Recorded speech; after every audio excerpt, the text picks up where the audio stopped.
Welcome back. My name is Robert Priester. I'm Chief European Representative and Regulatory Counsel for the IIF, based in Brussels. I'm pleased to continue the good conversations for the day, and I want to remind the viewers that you can contribute by asking questions of your own through the Q&A box. It is my pleasure to introduce you to Mr. Ludek Niedermayer, who will join me to discuss the European Parliament priorities. Have these changed given the crisis? Have the internal workings of the Parliament been affected by home working? Is taking the economy green still a top priority? How do you see that interacting with the broader recovery and desire to return to normal? Please join me in welcoming Mr. Ludek Niedermayer, who is an MEP, re-elected for a second term, member of the European People's Party, family, the center-right, and also vice chair of the Economic and Monetary Affairs Committee. So I think we've been hearing all day so far from the various institutions, European Commission to start with. We've also heard from the European Central Bank and a member state representative. I think the question to you is, how would you characterize the EU's response to the coronavirus and the European Parliament's role in that response? So good afternoon, everybody, and thanks, Robert, for inviting me. It's a rather simple question, but with very difficult answer. Obviously, we should go back to the fact that we haven't started with the economic crisis. We started with very serious health crisis. And frankly speaking, the response to health dimension of current crisis was not adequate. Not because of the European Commission wouldn't like to do it, but because of member states were not enthusiastic to cooperate.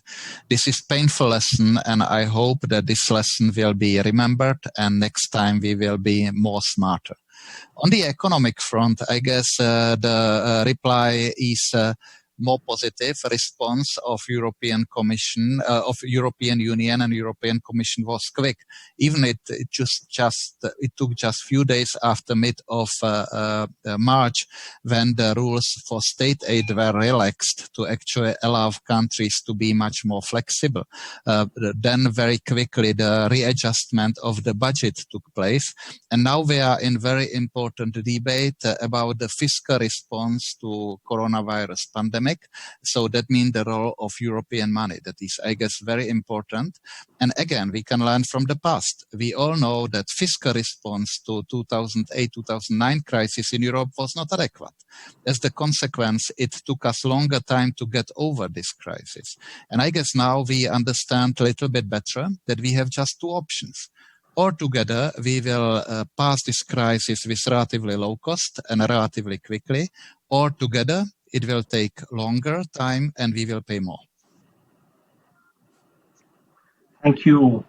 In terms of the economic cost, we've heard from the European Commission with its spring economic forecast, but also the ECB have been projecting a very severe downturn, at least for 2020.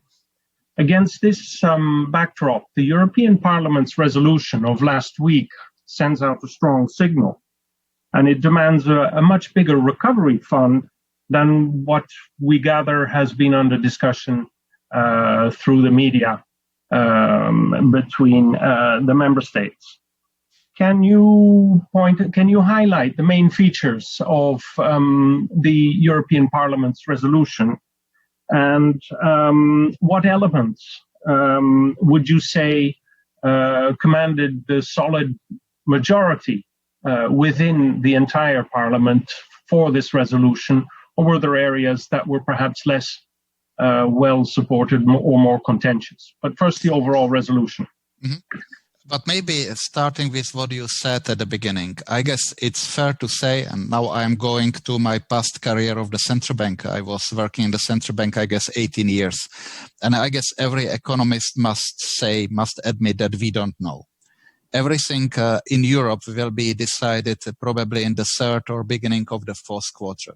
And this will decide if we will have kind of V-shape of recovery with relatively quick backup, or if we will be stuck down for quite a long time with much more gradual recovery. If you look at the data of ECB or IMF, they still are counting basically that this episode will last, roughly speaking, 3 years, because the 2021 we will get back most of the decline of 2020, and hopefully in 2022 we will have kind of over potential growth. But we don't know, and we must be ready for everything.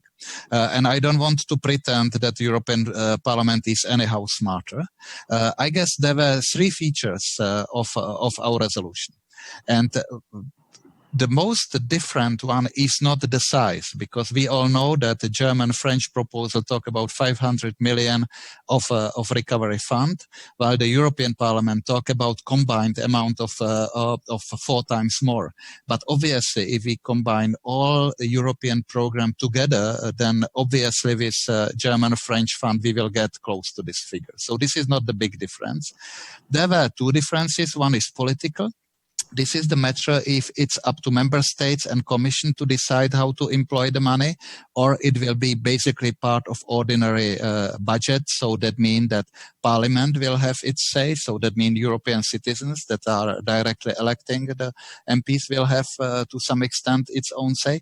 But I guess what's the most important is that Parliament is concerned about, let's say, day after.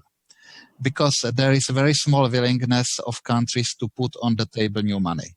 So that's why all this construction through bonds issued by European Commission backed by the future of revenues was born, because we are not able to overcome the political disputes about so-called Eurobond, despite of the fact that I guess most of the economists would have quite a clear view. And then Parliament is concerned what will happen after. Because if these are bonds, the bonds will have to be repaid, then there is a problem what will happen. Because unless we will increase the budget, or unless we will introduce new revenues for European budget, then we will have big problem in future with financing the European Union program. So I guess this is the biggest difference. But on the other hand, it's a good news, because I guess there is substantial overlap in the way how Parliament see that and how the German-French proposal was designed. And anyway, we will see tomorrow, because Commission will present its own proposal, and it's not proposal of 2 member states or group of member states, even if they are the most influential, but the proposal of Commission that will be debated.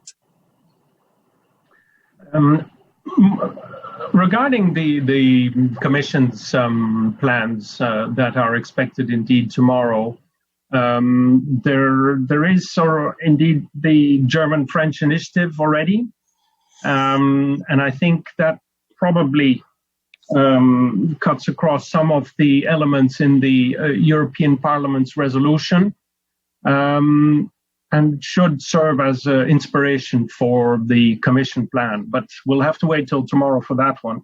But in terms of the European Parliament's expectations, can you comment on how you see that progressing, and how swiftly can Council and European Parliament agree and move forward on this, especially if it's part of the new framework, the financial framework for the EU, and I think there is a pretty hard deadline by the end of this year. What are your expectations of the interaction between Parliament and Council on the Recovery Fund? My guess is that the European Parliament will be, let's say, more European. It seems to me that in Brussels we are more aware that or we together make it or we together fail. So that means I don't expect the resistance of European Parliament in effort putting together strong European response that will make sure that even countries that are economically weaker or that are more affected by that medical part of pandemic will be able to recover swiftly. So this is the point at which I guess Parliament will be straightforward and I believe will be supportive. One point that can actually complicate the decision is the fact that people in Parliament, including me, believe that if there are, let's say, 500, but it doesn't matter if it's 500, 400 or 600 billion of euros that will be channeled through European Union, then it's not just a matter of bureaucrats in Commission and the Council, but it should be part of ordinary management of European money. Unless there is some kind of agreement, it would be quite difficult for Parliament to say okay. But nevertheless, I have a strong feeling that find a compromise within the Parliament, and that means I'm talking about compromise between the people from different countries, between people from different political groups. Finding such a compromise wouldn't be so difficult. It seems to me that at the Council, on the level of finance ministers or prime ministers of presidents, it will be more difficult. Okay. Just picking up on this achieving agreement, majority interaction between political families in the European Parliament, I wanted to ask you a little bit around the logistical situation. The European President Sassoli has said that no virus can block democracy. But I can imagine that working from home for the MEPs from their various quarters will not necessarily make the wheels of democracy turn any easier or faster. How would you characterize the functioning of the committees and the plenary? And I can imagine against the backdrop of the Recovery Fund, and as you alluded to, for the moment, everybody's pretty much in agreement. But once you have to start deciding on countries or sectors or support being granted, how much and when and over what period, things may become a bit more difficult. Do you see the possibility to build compromises whilst being in these more complex technological connectivity with people dropping in and out? Obviously, this is a challenge, but it's not only a challenge for European Parliament. I am sure that your colleagues, Robert, from IAF also are learning things that they have never used. And my kids at home, age of 13 and 15, doing their school online, they are learning a lot. Something actually is very encouraging that we could find a good technological solutions and that we can adjust very quickly. Some things would be more difficult. But talking about the European Parliament, I would say that from around 20th of March, we are in full function. We can vote at committees, we can vote in plenary. Since mid-April, we have even system that allows us to vote through very complicated files with tens and tens of amendments. So formally speaking, we are able to vote anything. On the working level, probably the biggest online meeting that we have is a group meeting where can be up to 170 persons, and each of them can theoretically take the floor. I was in many such meetings when tens of people were speaking, and it can be done. Obviously, that some kind of personal interaction is missing. That's why I guess it's quite rational to postpone any kind of unnecessary work. Here I'm talking about non-legislative solution. So to put green light to serious legislative work, the most important is right, and postpone the others is possible, but probably not postponed indefinitely. For example, I'm one of the rapporteurs of file concerning the fiscal rules in Europe. Union. And obviously, after we pass this current phase of the crisis, this will be a hot topic and Parliament should have its say. So I don't want to say that it's 100% replicable. There are things that are missing. Negotiation is not so easy. You have to put your trust into hands of your colleagues that are negotiating on or in cyberspace or at spot in Brussels, but technically speaking, there are no limits what we can do from the point of view of result. Nevertheless, I guess a lot of people look forward to meet again. And obviously I look forward to meet with my staff, because even if I now go to Brussels, it doesn't help me because we have a limit that only one person can be in every office. So I cannot invite all my colleagues to work with me. So there are limits. So, and to your question, if we are able to find the compromises, there were two tests. The first was a resolution on a pandemic. That was difficult because there were different views of different political groups. There was agreement at the beginning that later on was not honored by everyone. So it was difficult negotiation, but we end up with a resolution supported by very strong majority of people. And the same has happened with MFF. MFF, so that means European Budget and Recovery Fund, is politically highly sensitive. This was difficult negotiations through which we have got compromise text. The promise to not to come with the proposal was honored by the big political groups, and we have got very strong support. So hopefully we will get out of this not very normal situation that is complicated but also challenging. But I would say that we are able to work, and there are almost no limits. Very good, very good. If I may turn to the Econ Committee, and just, I mean, the Corona pandemic has turned many work programs upside down. I just wanted to ask you, has the Econ Committee revisited its priorities? Which elements would you will you as Vice Chair be focusing on? And have you had exchanges with the Commission and the upcoming German presidency of the Council to kind of prepare the ground or set new priorities? Mm-hmm. I guess one of the first ministers of finance which we have met at a coordinators meeting was German Minister of Finance. And we have every week like 2-3 very important online exchanges of view.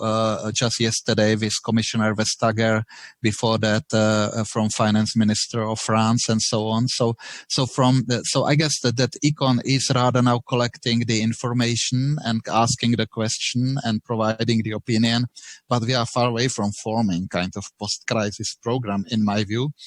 It seems to me that there will be some priorities. Obviously, I firmly believe that EU should stick to its long-term strategy, and the biggest challenge and the biggest part of this strategy was decarbonization. And I guess there is no change in that.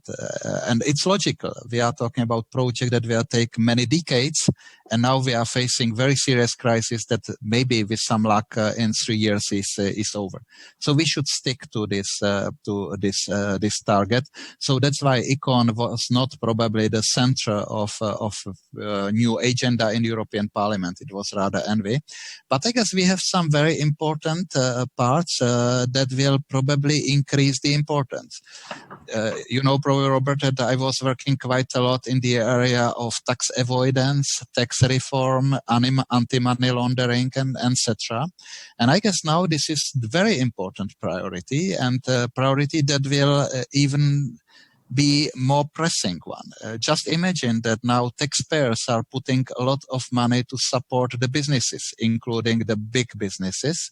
And some big businesses are very reluctant to pay the taxes.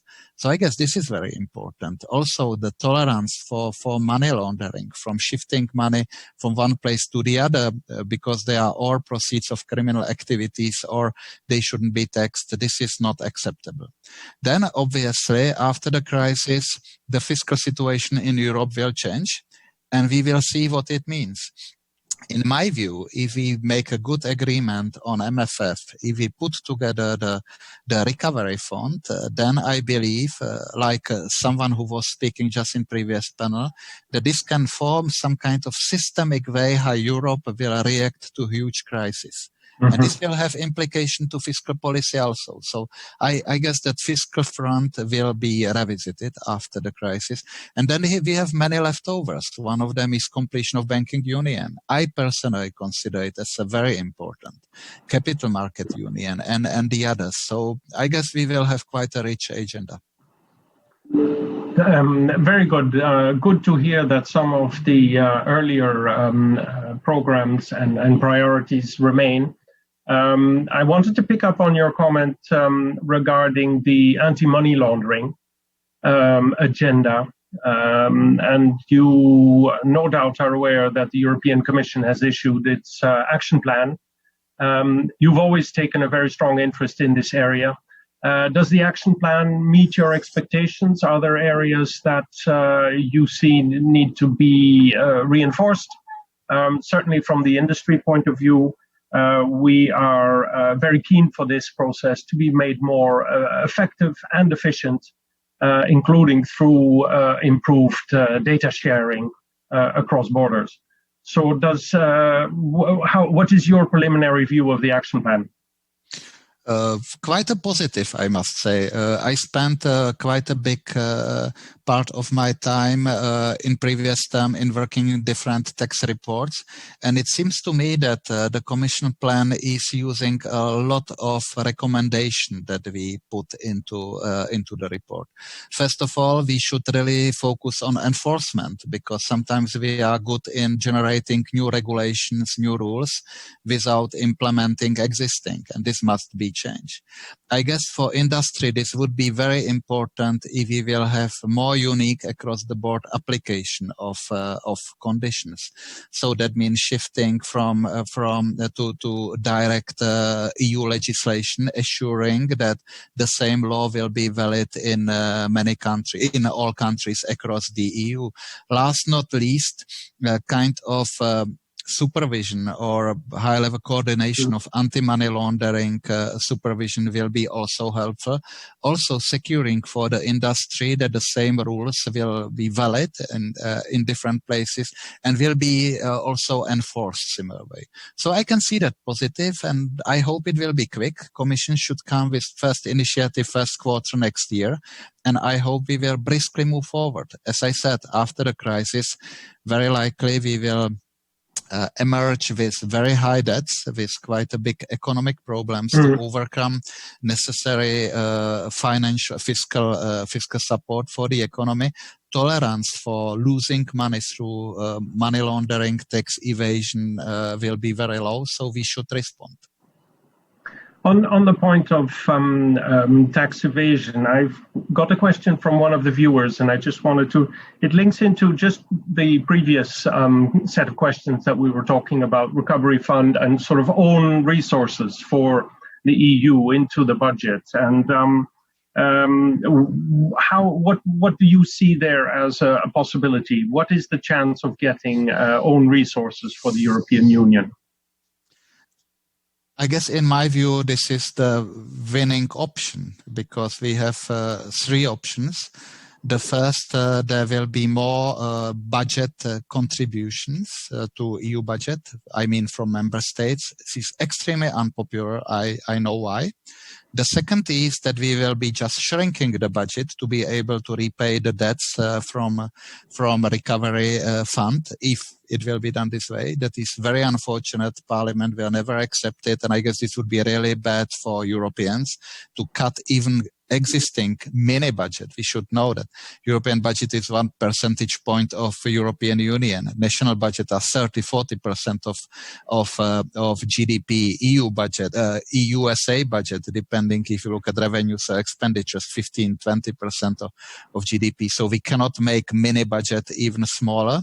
And then obviously the direct resources are a good solution.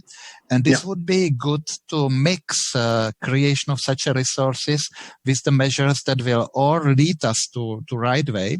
Here I'm talking about different environmental taxes, or the taxes that will be linked to making level playing field. This is, for example, digital taxation.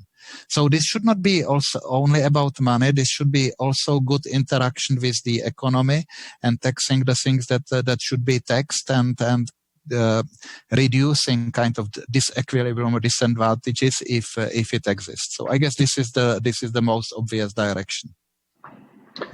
Thank you. I have one question which I think I have to get across to you on a current legislative proposal, which is the so-called quick fix for the capital requirements regulation. These are targeted amendments to the existing CRR. How is it progressing through the parliamentary committee scrutiny?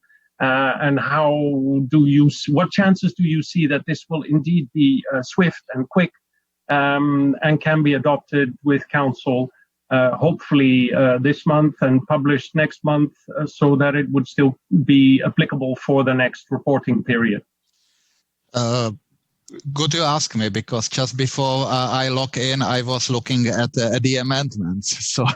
So because today is deadline for the amendments, I must say that I understand that some colleagues in Parliament are not very much in favor of extremely enhanced, extremely quick legislative procedure, unless there is a very strong point. So that's why, compared to original proposal, I guess we are on a little bit slower track. But I guess there is chance that July will bring the votes in the committee, and if not, even on the plenary. I guess that rapporteurs are in very frequent contact with the Commission and with the Council to assure that whatever is passed in the Parliament will be acceptable for the others. So we can be on a very quick track. I must say that obviously, we must be careful about quick fixes, and we must make sure that credibility of the figures concerning financial sector stays strong. One of the huge advantages of this crisis compared to 2008 and 2009 is that we are starting with, I believe, the strongest financial sector we have for many, many decades, because of really tough quite a demanding response of regulators and the response to regulation by the bankers. The banks have sufficient capital. They have very robust risk management system. It's completely different story than 2008. And we must be sure that we will protect this reputation. So I'm a little bit more conservative in making the very extensive changes that can undermine quality of numbers. But whenever we see that we can do such a change without compromising the quality of the numbers, we can do it. And I guess we are on the right track. So we have a few amendments that will be passed, that will be proposed today, and I guess we can quickly find the compromise. This is at least what I wish. This is just my wish because I'm not part of negotiating team. Thank you very much, Mr. Niedermayer. I think we still had a few questions, but unfortunately we are running out of time. So I will have to close, and I'm happy to close on moderately optimistic notes that the quick fix may come through. There will be many more occasions hereinafter where we will be turning to hear from the European Parliament on how to go forward in Europe. But it's clear that we still have some way to go. I would like to thank you, Mr. Niedermayer, for joining us. It's been a pleasure. Please stay tuned for our next In Conversation, which will be all about the priorities of the German presidency in financial services with Dr. Jörg Kukies and Tim Adams.